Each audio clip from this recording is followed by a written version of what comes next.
on, guys? It's me, the Hex Guy from NYC Razor here, and today we are back with week 11 of season 5 of the NPL. This week we are going against Aberforth, or Abe, the coach of the Brisbane Brelooms, and this is pretty much our do or die situation week. If we win this match, we have a very high possibility of going into playoffs. If we don't, then we are 100% just out of the running. So it all comes down to this match this week, and Abe is a very good player. He's a very good friend of mine. So it's going to be hard. It's going to be difficult.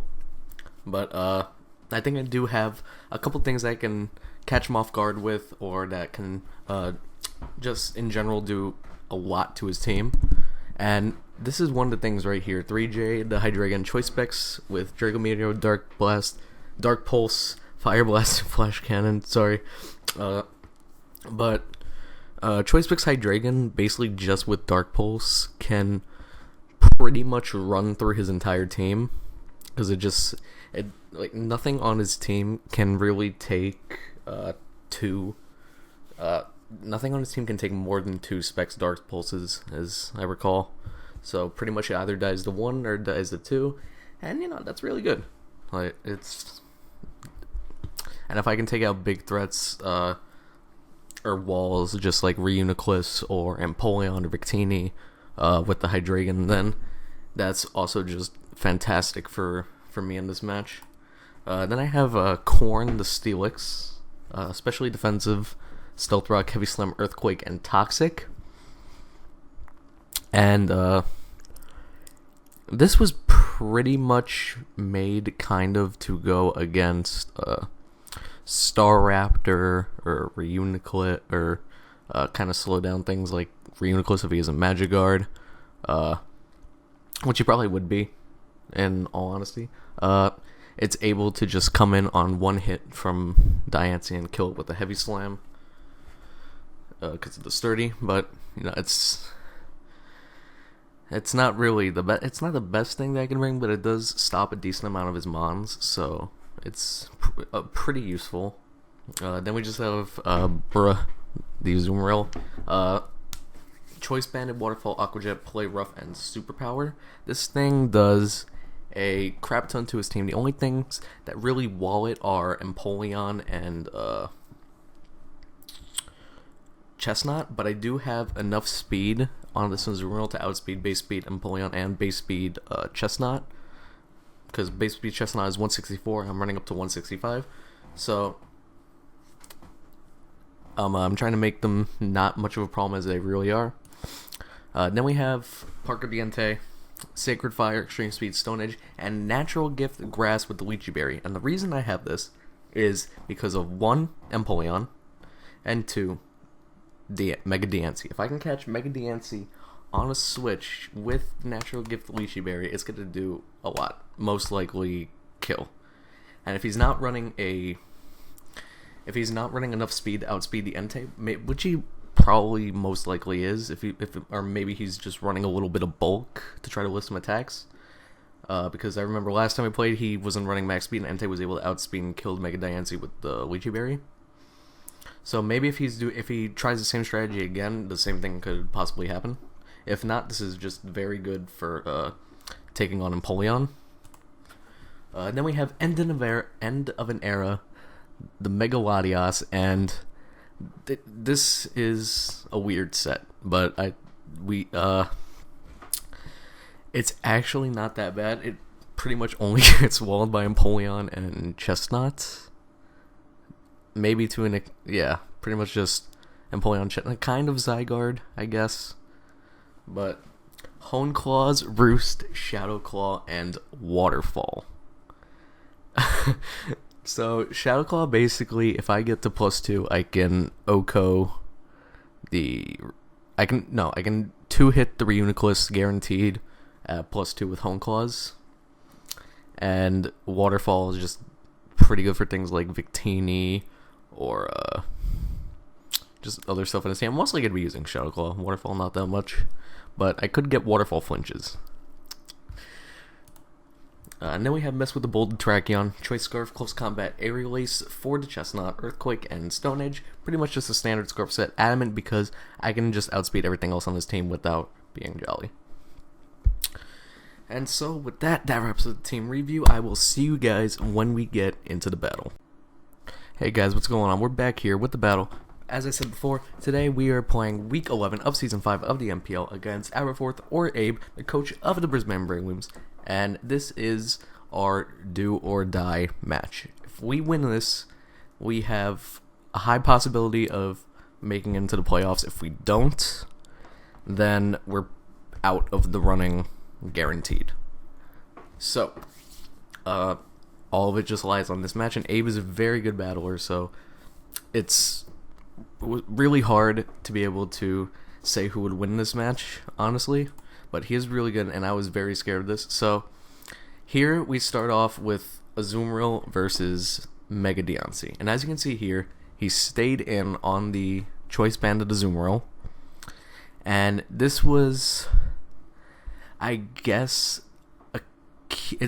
I'm not calling it hacks, it's just like I was a bit unlucky because I knew that something like this could potentially happen, but it did set a moment in the match where things just got really bad for me. So here, oh wait, I forgot to even go over his team, so I'm professional, right? Yeah. So, looking at his team, he brought Sneasel. Sneasel's really good against my team. I did not expect the Zygarde at all, to be honest. I kind of expected something else. I kind of expected Staraptor over Zygarde. Empoleon is okay, I guess. It's mainly kind of there probably just to stop the Entei and the Azumarill from sweeping him.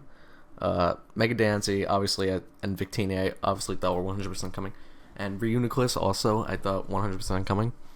But looking at his team in the team preview, I was actually scared shitless because I thought that this was... Okay, so hear me out. I thought this was a Trick Room team because a lot of people put into my head the fact that, and I know Abe likes running his Trick Room Mega Diancie or his Trick Room Reuniclus, Victini. And so I thought this was a Trick Room team with a really slow Zygarde, really slow Empoleon, mate, and a Sneasel so when Trick Room is not up, it can just outspeed the rest of everything else. I don't know, but that was like the feeling I was getting. So as I said right here, we're gonna go for one play that kind of set a tone for the match. He's going to Mega Evolve, and I'm going to go for Superpower because I thought that the Empoleon was going to come in. And here, Abe actually told me that the Diancie lived on 2 HP. And I knew that Superpower didn't have a guaranteed chance to kill, but it would have killed the Empoleon if it did come in. But I knew Superpower only had a 43% chance to kill the Diancie, less than 50%. I was kind of banking on the fact that if he stayed in, it would kill. But if he went into Empoleon, it would also kill unless he was Choppleberry. But that's pretty much what happened. And now here, you're going to have to see, I'm going to have to sack off my Steelix just to be able to come in and revenge kill the Diancie. And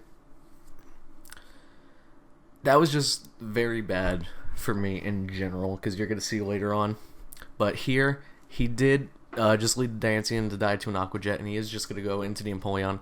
And I thought Empoleon couldn't really do much to Hydreigon, so I just go into Hydreigon, and I start firing off the Dark Pulse, and I can see it's doing a lot. I unfortunately didn't get the flinch on the first one, so Hydreigon is going to be really low after the Flash Cannons. And here comes the Victini. So I'm going to go into sort of my designated Victini check in Entei. And here I kind of expected the Zygarde to come in. I don't know why, but I decided to go for Sacred Fire. And here I actually made a really risky play. Because I forgot that my Megalodios was physical because I'm so used to running special Megalodios. I forgot that it was physical. So if he would have burned me right there on the blue flare, that would have been really bad.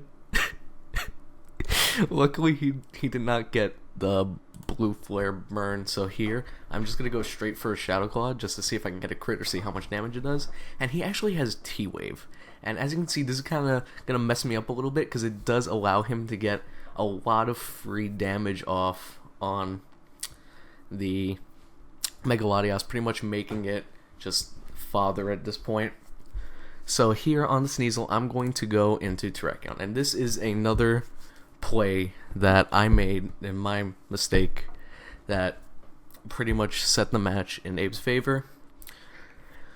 For some reason, I was very afraid of Reuniclus. I was afraid of letting Reuniclus, a defensive Reuniclus, switch on this for free and start setting up Calm Minds. I probably shouldn't have been like that afraid since I do have Hydreigon and Entei and a Azumarill in the back, but that was like the fear going through my mind when I made this play. So instead of going for close combat, I actually went for Stone Edge. And because of that, this Zygarde is just able to come in for free. And I didn't know what this Zygarde was going to be. I know Zygarde doesn't have any reliable recovery.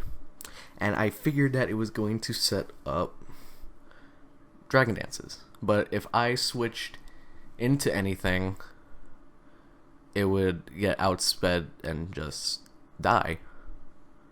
Even after one Dragon Dance. So I kept the Terrakion in on this, just trying to be able to, because my thought process at this point was, okay, I need to get damage on this. I need to get a couple crits or just a couple Stone Edge hits to get some damage on this, and then I can come in with Entei or Azumarill and priority kill it, and that's going to be the game for me, because Hydreigon just cleans up the Reuniclus. But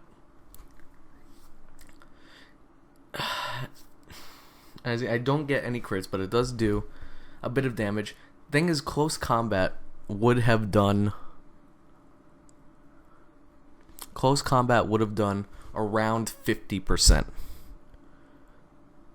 So basically, if I hit close combat if I went for close combat against the Sneasel and it killed, he probably would have went into Reuniclus or Zygarde at this point. If I predicted him to go for the Dragon Dance, I would have been able to get another close combat off on him and do about 50% to him, and then be able to switch out, sack him on to an Earthquake or Dragon Claw or something, because that would be a -2 defense and he'd be able to kill me with just a +1. And then I would be able to go back in Terrakion, outspeed him at +1 and kill him, and then that would be the game for me. But I didn't do that, and this is also another reason why he does have Earthquake. And I was just very stupid this game. I forgot that Zygarde got Extreme Speed. For some reason, I completely forgot the fact that this Mon got E-Speed, and it's just going to be able to clean up the rest of my Mons at +2 with the Life Orb, and that's going to be the game. So my stupidity, my forgetfulness of this, my choice of just clicking moves has once again just cost me another game and cost me my chance at getting into the playoffs again. So we are once again officially out of the running 5 seasons in a row. I'm horrible, it's fine. For those of you who stick around, cheers to you. I'm glad you guys like watching me lose, not making the playoffs. Hope it's entertaining for you guys. But Abe did play a very good game. A couple misplays on my part that I would have just won the game if they hadn't happened, but it was still really good. I think my fear for just going for close combat in Terrakion was that he would stay in with the Sneasel, be focus sash, and then kill me with like a knockoff or an icicle crash or something like that, or get me into range for an ice shard and kill me, and I didn't really want to lose to Reckon, so I think that's why I went for Stone Edge, just so that I can keep my defenses up. I know it also just doesn't really make sense because of the accuracy of Stone Edge, and I probably could have missed and died potentially still too. But I guess that was just the thought process that was running through my mind during this battle, and I lost because of it. But Abe played a very good game. Like I said, he's a great person. Make sure to go check out his channel. If you enjoy this video, please make sure to beat up that like button.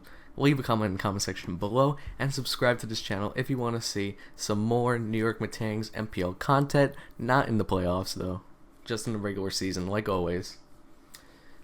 Make sure to go check out the official NPL channel for things like the weekly recap, the power rankings, sets of the week, game of the week, all that good stuff. And just as a precursor to next week, I am declaring meme war. So make sure to tune into my video next week for the heatest of the heat sets that my team can bring, since there's no chance we can get into playoffs now, so this is our only option. See you guys.